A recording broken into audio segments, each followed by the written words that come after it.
Hey everyone, this is Brian from ActiveMelody.com. In this guitar lesson we're going to learn how to play a reggae style guitar rhythm part. So be sure to go to ActiveMelody.com to download the tablature and jam track for this lesson if you need it. Let's get started.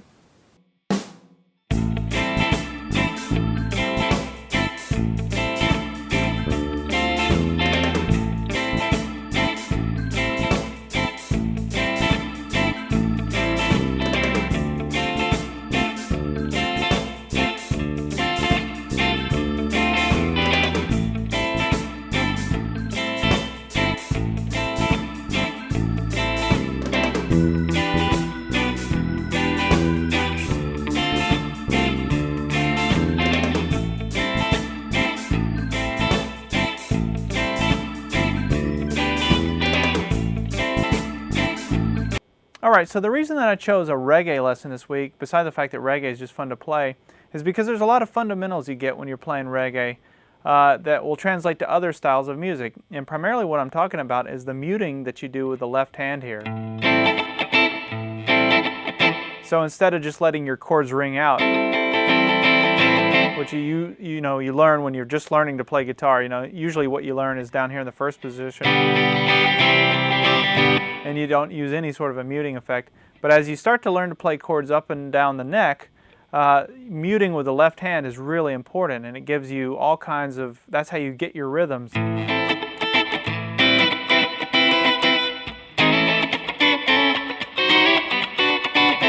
So you can get all kinds of cool rhythm effects by this muting effect. It doesn't matter if you're playing reggae, like I said, or blues or jazz. So what I'm doing here, and the nice thing about this lesson is that I'm pretty much playing the same rhythm throughout the whole song. So if you get it, and once you get it, you got the song. But I'm playing an A minor 7th chord, and what I'm doing is I'm barring the 5th fret here, the entire 5th fret. I'm using my ring finger on the A string, or the 5th string, the 7th fret there, to create that chord. And what I'm doing, if I slow it down, is I'm doing this.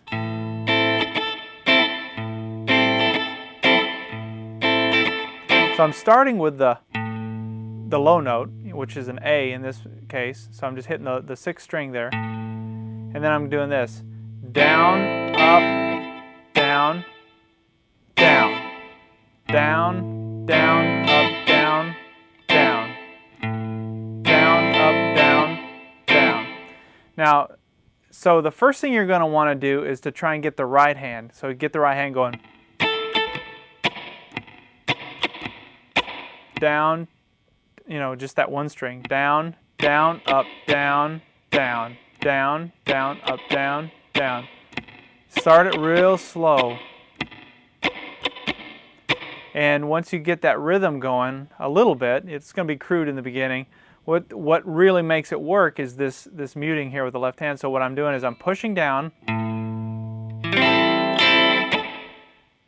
So you see that? So it's down, up is the full chord. Then I release here the pressure with my left hand and do a down with a mute. Push down again to get another ring. So it's, and when I play that last little note, I just let it ring out real quick, and then I mute it. So I go, and what I'm doing there, I'm pushing down, releasing, keeping the hand in position the whole time. So it's,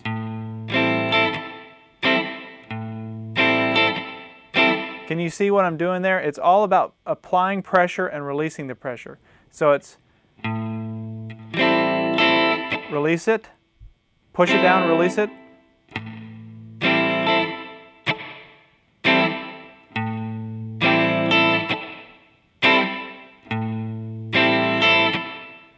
Okay? Just practice that. That's really important. Remember, start with the right hand first, then try making the chord and doing the muting with the left hand. Then we keep the bar, to go into the next chord, we keep the bar on the 5th fret and we play this. It's a D minor 7th chord. So what I'm doing there is I'm taking my middle finger, pushing down on the 6th fret, the 2nd string, or the B string.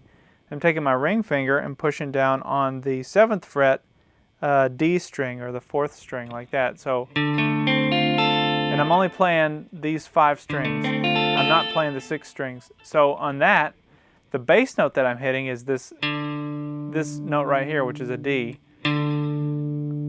but it's on the A string there, or the 5th string. So I'm hitting that, and then I'm going, doing the same effect.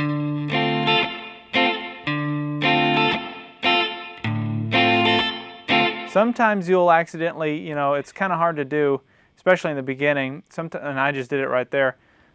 You'll accidentally kind of jump down and maybe hit the wrong string. That's okay, especially when you got the jam track going, because you'll never even really hear this note. It's more of just, you know, it's kind of a reference note for when you're playing, you know, by yourself. So that's what you do for the second. So the first part is. Then you go into the second part and go. And then I go. I just slid that whole thing up 2 frets, keeping my fingers in the exact same position when I did that other little part. And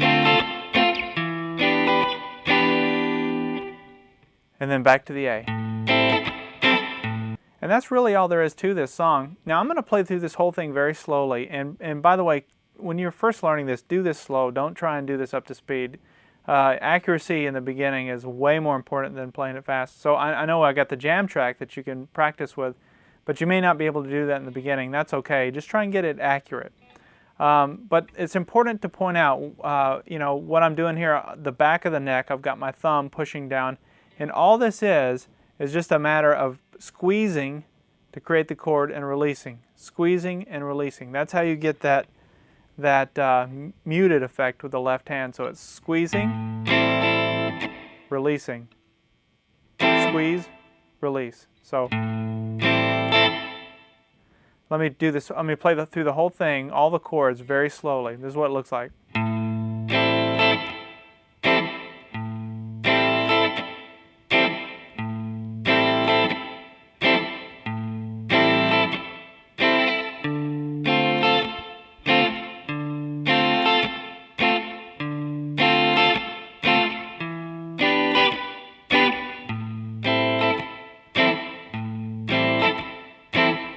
And that's all there is to it.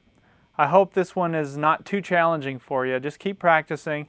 If you can get up to speed with a jam track, you've really made some progress. So these are licks that you're going to use throughout the rest of your years of playing the guitar, and they're going to come in handy. You hear a lot of them in reggae, but you'll find yourself using these licks in all kinds of different styles of playing. Be sure, again, to check out the ActiveMelody.com and download the jam track for this lesson if you need to. There's also tablature. We'll see you in the next lesson.